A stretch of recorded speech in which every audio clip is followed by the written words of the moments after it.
Hello friends, welcome to my channel. আজকে আমি আপনাদের সাথে রাতের ডিনার শেয়ার করছি। তো ডিনারে দেখুন আলু ভাজা, বেগুন ভাজা, সাদা ভাত, এখানে মুসুরির ডাল, আর এখানে আছে এক বাটি মুড়ি। তো বন্ধুরা, রাত্রের ডিনারে কে কে মুড়ি দিয়ে ভাত খেতে ভালোবাসেন, লাইক কমেন্ট শেয়ার করবেন এবং সাবস্ক্রাইব করবেন। আমার তো খুব ভালো লাগে ডাল, আলু ভাজা, বেগুন ভাজা আর মুড়ি দিয়ে ভাত খেতে।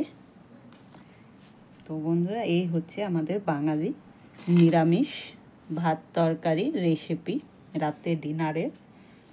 তো বন্ধুরা, বাঙালি এইভাবে ডাল, আলু ভাজা, বেগুন ভাজা, মুড়ি দিয়ে ভাত কারা পছন্দ করেন, লাইক কমেন্ট শেয়ার এবং সাবস্ক্রাইব করবেন। আর নতুন ভিডিও পাওয়ার জন্য সাথে থাকবেন। থ্যাংক ইউ বন্ধুরা, সাথে থাকার জন্য অনেক অনেক ধন্যবাদ আপনাদেরকে। আবার আমি ঘুরে আসবো নতুন ভিডিও নিয়ে।